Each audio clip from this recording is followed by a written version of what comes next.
Assalamualaikum warahmatullahi wabarakatuh. Perkenalkan nama saya Ibnu Mulkan dengan NIM 226221037, kelas pagi 2 akuntansi. Pada kesempatan kali ini saya akan mempresentasikan hasil metodologi penelitian saya yang berjudul Pengaruh Non-Performing Financing NPF dan Non-Performing Loan NPL terhadap pembiayaan pada Bank Riau, Kepri Cabang Syariah Tanjung Pinang periode 2023 sampai 2024. Yang pertama itu adalah latar belakang. Latar belakang. Yang pertama Bank Riau Kepri, bank pembangunan dengan layanan konvensional dan syariah berperan ganda sebagai institusi ekonomi dan perpanjangan tangan pemerintah daerah. Kedua, dual banking sistem memiliki unit konvensional NPL dan syariah NPF yang menarik untuk dikaji keterkaitannya. Yang ketiga, data keuangan terjadi fluktuasi rasio NPF dan NPL dalam beberapa tahun terakhir yang mendekati batas toleransi OJK. Urgensi penelitian, analisis mendalam pengaruh NPF dan NPL terhadap kemampuan penyaluran. Selanjutnya ada tujuan penelitian. Tujuan penelitian yang pertama itu menganalisis pengaruh NPF terhadap pembiayaan Bank Riau Kepri Cabang Syariah Tanjung Pinang periode 2023 sampai 2024. Yang kedua menganalisis pengaruh NPL terhadap pembiayaan Bank Riau Kepri Cabang Syariah Tanjung Pinang periode 2023-2024. Yang ketiga menganalisis pengaruh simultan NPF dan NPL terhadap pembiayaan Bank Riau Kepri Cabang Syariah Tanjung Pinang periode 2003-2024 memberikan rekomendasi strategi pengelolaan risiko pembiayaan berbasis hasil penelitian empiris. Selanjutnya metodologi penelitian. Jenis penelitian saya menggunakan kuantitatif asosiatif untuk mengetahui hubungan atau pengaruh antar variabel. Lokasinya di Bank Riau Kepri Syariah Tanjung Pinang Jalan Merdeka Kepulauan Riau. Periode data 2020 sampai 2024, 20 sampel data triwulan. Yang keempat, teknik analisis regresi linear berganda dengan software SPSS.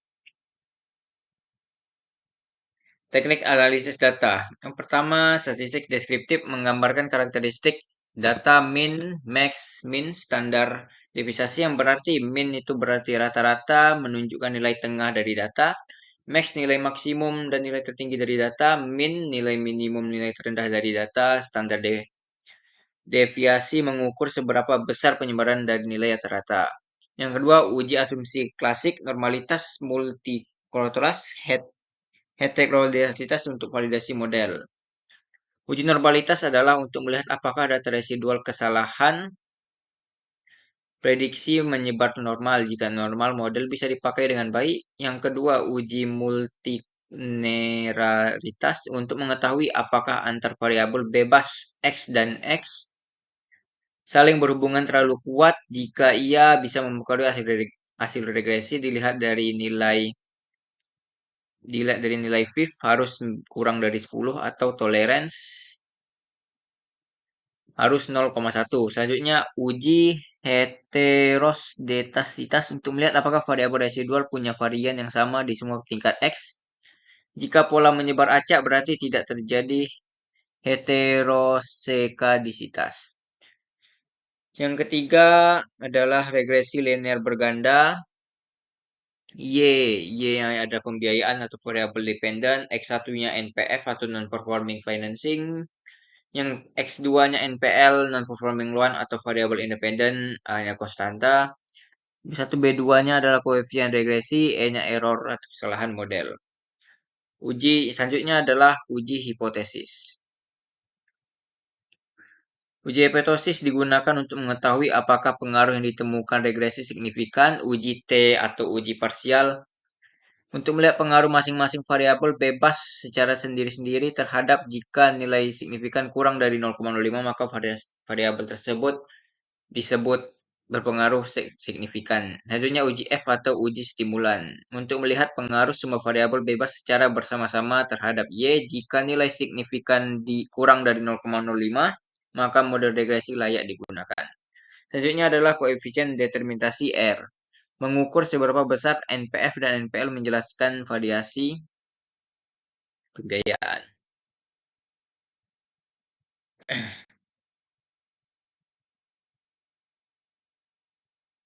Dan ini berikut adalah variabel penelitian saya. Jenis yang pertama adalah NPF, NPL, dan pembiayaan. Indikatornya rasio pembiayaan bermasalah terhadap total pembiayaan. Yang kedua, rasio kredit bermasalah terhadap total kredit. Total pembiayaan yang disalurkan kepada bank. Salurannya dalam bentuk persenan dan rupiah.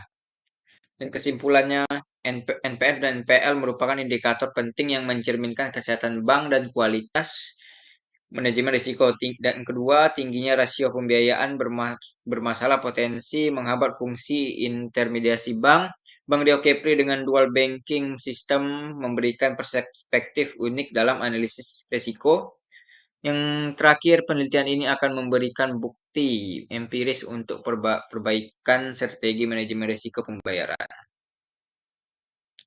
Sekian presentasi dari saya. Mohon maaf jika ada kesalahan kata. Saya akhiri dengan Assalamualaikum warahmatullahi wabarakatuh.